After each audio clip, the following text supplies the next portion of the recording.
Bagaimana kita tahu dari bandarmologi saham itu saat partisipasi apa bisa dilihat dari bid offer? Bisa dilihat banget sebenarnya. Kita mau lihat market maker itu distribusi, akumulasi itu bisa kelihatan. Tetapi intinya adalah kalau Anda mau melihat saham itu distribusi atau belum gitu ya, Anda bisa lihat dari cara dia jualan ya. Kalau dia jualan agresif, buang langsung ARB, ya kemungkinan besar itu dia belum distribusi, itu baru menekan aja, melakukan markdown gitu ya. Lalu kalau misalkan ketika harga itu naik, kesannya berat ya, jadi dia mau ARA tapi nggak jadi ARA, turun 5 fraksi atau 6 fraksi di atas highest-nya, itu kemungkinan distribusi. Tapi ketika dia tutupan ARA dan di posisi ARA sekalipun di over itu overnya tidak terlalu tebal, meskipun ada over tapi nggak tebal, kemungkinan besar bandar belum melakukan distribusi, artinya harga masih akan lanjut naik seperti itu ya. Banyak cara ya, tapi kurang lebih itulah. Kalau mau lebih detailnya kapan-kapan kita bisa bikin webinar ya. Oke, ada lagi yang mau tanyakan? Silakan, kita akan bahas market maker ya. Jadi di sini waktu ya teman-teman untuk tanya sebetulnya market maker bekerja itu seperti apa. Saya bukan market maker, tapi kebetulan saya pernah kenal dengan banyak market maker dan saya cukup tahu cara mereka bekerja. Saya nggak akan bahas semua secara detail, tapi tujuan saya yang mengungkap ini bukan untuk menjadi musuh market maker, enggak. Tapi tujuan saya supaya membuat teman-teman hati-hati dan tidak mudah terpercaya dengan hal-hal yang sifatnya utopis ya. Seperti contoh tadi ada orang yang pamer cuan ratusan persen, followernya dari OB menjadi punya uang ratusan juta. Jangan mudah percaya. Oke, kemudian besar itu part of market maker. Ya, orang-orang seperti itu karena banyak orang investor seperti itu karena tadi tujuan untuk cari follower, biar apa? Biar gampang jualannya. Jadi tujuan saya bikin webinar live IG malam hari ini adalah untuk edukasi teman-teman, menyampaikan bahwa di luar sana banyak banget loh market maker tuh bergentayangan, tapi ngakunya sebagai seorang pro trader, scalper sejati banyak banget ya, atau ngakunya sebagai seorang senior saham yang udah puluhan tahun, banyak banget. Jadi tujuan saya bikin live IG malam hari ini adalah supaya teman-teman lebih hati-hati, lebih cerdas dalam berinvestasi, lebih cerdas dalam trading, dan sebaiknya kalau bisa kita buy and hold dan perhatikan lagi sahamnya. Kalau sahamnya memang masih bagus, fundamental murah, ya Anda buy and hold aja, jangan scalping seperti itu ya. Waduh, ada banyak saham FOMO, Raffi, AMS, Karya, Asia, CM, apa itu ada juga market maker ya? Dari beberapa saham disebutin ini memang saya ngelihat saham-saham second liner semua ya, second liner, third liner, dan biasanya memang second liner, third liner itu biasanya ada market maker ya, cuma apakah ada betul atau enggak saya nggak tahu gitu ya. Apakah suatu saham market makernya ada banyak atau satu? Biasanya satu, Pak. Jadi kalau biasanya satu yang resmi, tapi kadang-kadang suka diganggu sama retail yang besar ya, dengan follower yang misalkan seperti itu. Jadi terlihat market makernya dua, padahal enggak. Market maker realnya itu hanya satu. Scalper apakah mengganggu bandar? Enggak. Scalper sebetulnya justru market maker suka sama scalper. Karena kenapa? Scalper itu predictable. Justru yang kita nggak ngerti sebagai seorang market maker justru nggak ngerti bagaimana pola orang-orang yang buy and hold. Karena market maker nggak tahu kan dia mau jual di berapa. Ini harga udah naik 50% loh, ini masih hold, nggak jual-jual. Naik 1% loh, ini masih hold. Jadi lebih nggak terduga. Tapi kalau scalper tuh gampang. Artinya kalau kita tahu dia beli di harga berapa, misalkan beli di harga 170, beli banyak. Kita tahu, ini kalau harga turun sampai 168 aja kita banting, ini pasti yang 170 cut loss. Scalper kayak gitu pasti polanya. Ya kita bikin aja, kalau dia beli banyak 170, kita buang aja 168, kan gitu sebagai market maker. Yang akhirnya Yang beli 170 cut loss. Dia cut loss, ya kita baik-baik di bawah. Jadi kalau ditanya scalper mengganggu atau enggak, saya jawab enggak. Justru senang market maker itu sama scalper kan gitu. Makanya itu biar kalian teman-teman ini bisa cuan maksimal di saham ya. Ya sebaiknya buy and hold. Kalau fundamental masih oke ya buy and hold aja. Masih murah buy and hold. Kalau scalping dengan jumlah besar apalagi akan sangat gampang untuk dilihat polanya. Dan itu bisa jadi bumerang buat teman-teman. Oke, kita lihat lagi. Apakah scalping 1% setelah bandar dan apa mengganggu? Enggak. Scalping 1% enggak mengganggu. Biasanya orang-orang yang scalping 1% itu sering telat keluar ya. Harga turun 2 poin baru keluar. Jadi justru malah senang. Scalper disenangi bandar. Saran dan simpulannya agar kami para retail receh tidak dikarungi bandar apa Om? Pertama, jangan mudah percaya sama influencer ya, apalagi yang sering ngoceh, keluar-keluar dan segala macam, pamer profit dan lain-lain. Itu jangan mudah percaya. Kalau dia rekomend saham, silahkan analisis lagi sahamnya, dibikin ulang ya. Saya pribadi kalau teman perhatikan, saya live IG hampir nggak pernah untuk rekomend satu saham tertentu ya, karena buat saya rekomendasi saham itu ya harus objektif berdasarkan chartnya, berdasarkan evaluasinya seperti itu. Itu yang pertama. Yang kedua, selain jangan mudah percaya sama investor, yang kedua adalah jangan mudah terpesona dengan kemasan.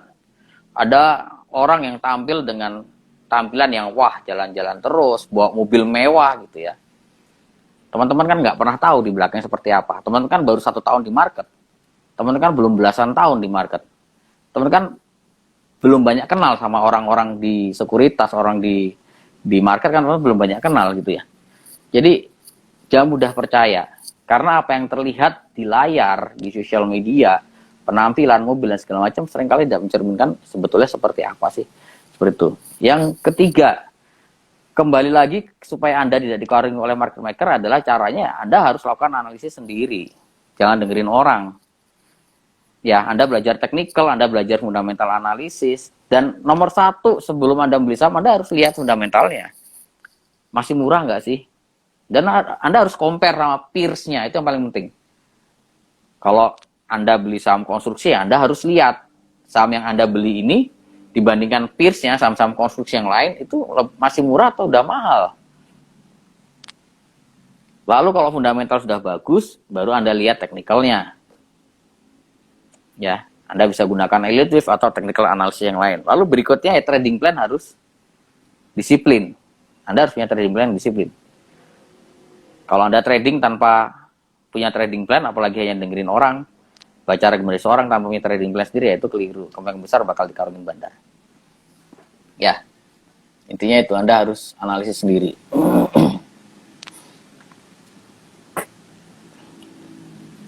Untuk lihat saham mau dinaikkan market maker, lihat dari mana ya Mas? Untuk lihat volatilnya lagi volume tinggi dan naik tinggi. Saya nggak ngerti pertanyaannya apa, tapi untuk melihat saham mau naik atau enggak, biasanya gini, ketika market maker mau narik sahamnya secara besar-besaran gitu ya, yang dia harus lakukan, dia harus punya barang dulu. Kalau dia punya barang, berarti supaya dia punya barang, dia harus lakukan akumulasi. Cara akumulasi gimana ya? Dia harus beli. Nah, beli itu ada 2 caranya. Beli secara agresif, yaitu ketika harga turun, market maker sebenarnya ngumpulin pelan-pelan. Atau ketika harga sideways, dia ngumpulin pelan-pelan, tapi itu perlu waktu lama. Ketika harga udah banyak, ketika jumlah saham sudah mulai banyak dikumpulkan oleh market maker, baru harga itu mulai ditarik. Jadi justru ketika harga saham udah naik kenceng, itu justru market maker posisinya udah punya barang. Dan kalau dia bisa bikin harga saham itu naik kenceng, apalagi auto reject atas, itu berarti cash-nya masih banyak. Cash-nya masih banyak. Jadi kadang-kadang saya suka lucu ngelihat orang-orang yang bilang, wah ini saham ini nih, bandarnya kere nih, udah susah naik. Padahal posisi harga saat itu arah, auto reject atas. Kalau harga saham itu auto reject atas, ya bandar punya duit.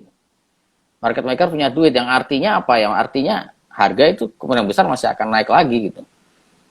Jadi ketika Anda melihat saham yang auto reject atas, Anda perhatikan aja, itu kira-kira dia akumulasi banyak di harga berapa. Cara lihat akumulasinya gimana? Cari aja chart yang lagi sideways, entah dia naik kencang terus di bawah sideways ya. Habis itu breakout lagi ke atas. Nah, itu kemungkinan besar posisinya barang market maker masih punya uang yang cukup banyak sehingga harga bisa bergerak naik, dan kemungkinan harga masih akan bergerak naik ya. Tetapi saya kembalikan lagi, itu cara untuk kita melihat karakter pola. Pada prakteknya ketika Anda mulai trading, memutuskan beli atau jual, Anda harus kembali lagi ke teknikal dan harus melihat fundamental ya. Kalau fundamental udah mahal, udah per ratusan kali, PBV ratusan kali, laporan keuangan merah jelek, ngapain dibeli toh? Masih banyak saham-saham yang bagus kok ya. Oke, kita lihat lagi. Bandar take profitnya berapa persen? Wah, tergantung market makernya. Tapi ya minimal ya 3 kali lah, 3 atau 4 kali.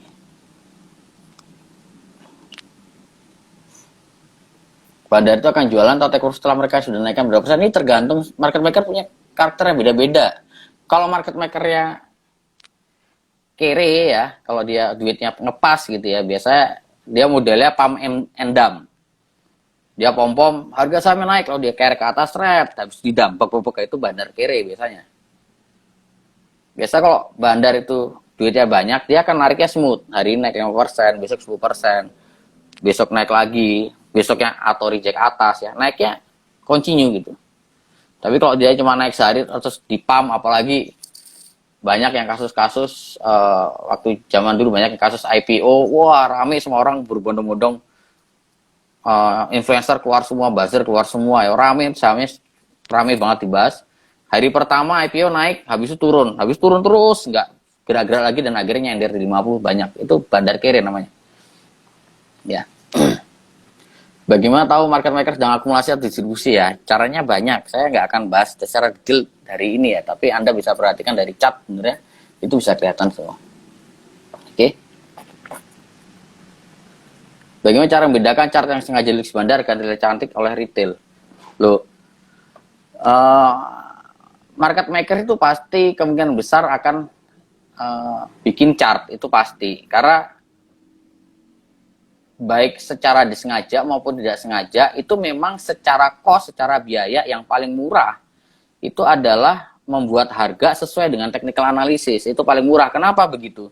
Karena orang-orang investor retail sekarang kan banyak sebagian besar menggunakan technical analysis.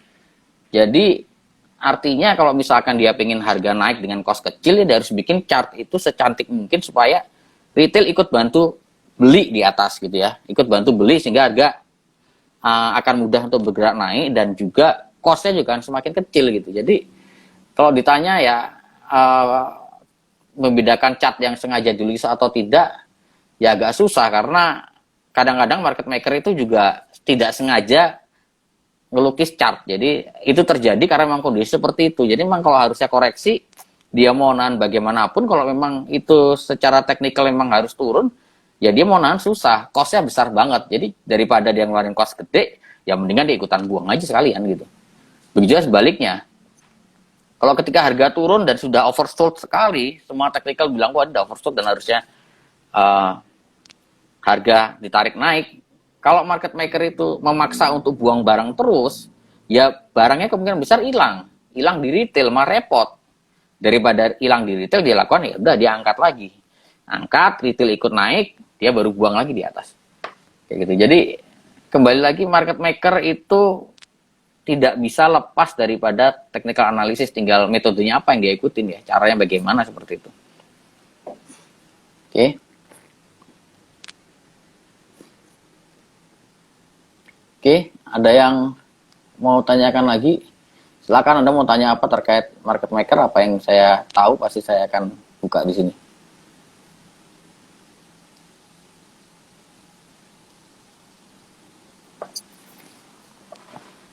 Oke, mungkin saya coba, biar seru saya coba ngajak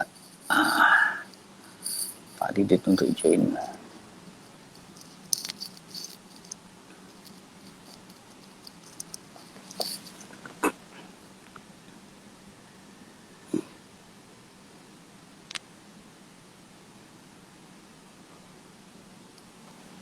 Oke, wah nggak ada yang.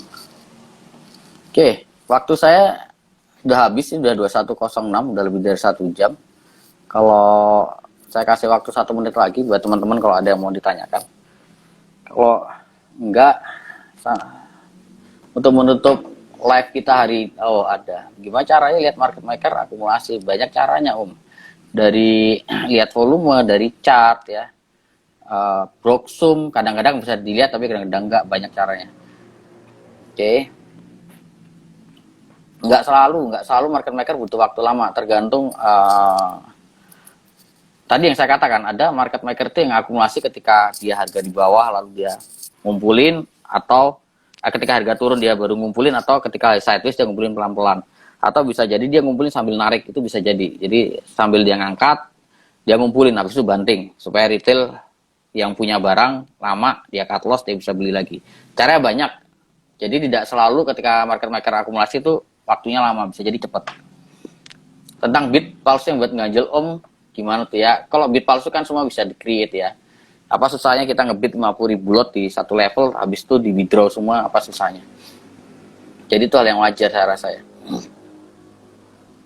Kalau bukan brokermologi, yang terbaik yang mana Pak? Itu lihat saya mau dimainkan ya. Yang terbaik ya kembali lagi ke chart sama balik lagi ke fundamental, itu aja.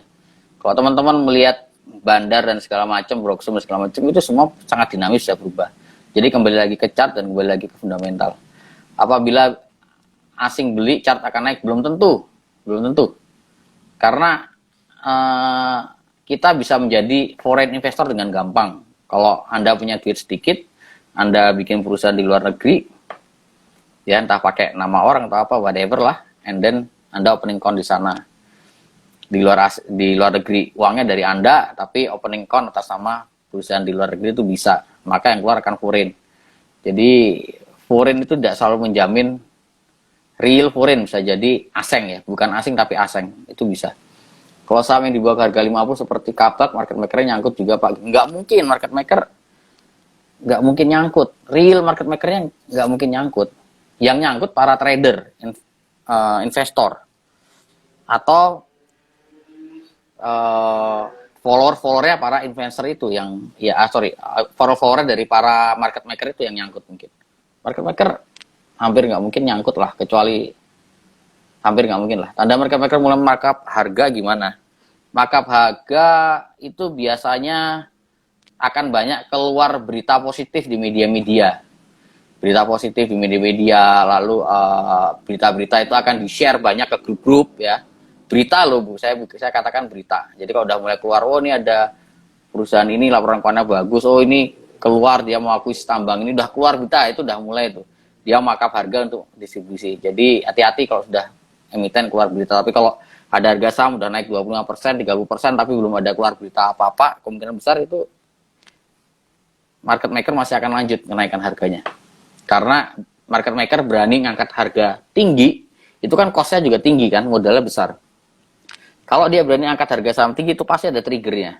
Selain modal besar, pasti ada trigger ya. Dan dia tahu nih, sebenarnya fundamental masih bagus, barangnya masih bagus, dan dia proyeksikan misalkan laporan keuangan ke depannya masih bagus, sehingga dia berani beli sampai harga tinggi. Ya. Tapi kalau berita udah keluar, hati-hati. Oke, jadi sekian live IG saya. Terima kasih sudah join, luar biasa, udah 60 orang yang lihat. Untuk teman-teman saya yang mungkin di sini ada jadi market maker, terima kasih sudah hadir. Entah langsung hadir atau melewat nomin-nomininya, terima kasih sudah hadir. Jadi pesan saya buat teman-teman market maker ya, sebagai market maker kita juga buat teman-teman yang market maker, saya harapkan ya sama retail jangan sadis-sadis banget gitu ya. Kasih nafas sama ya be honest aja. Kalau memang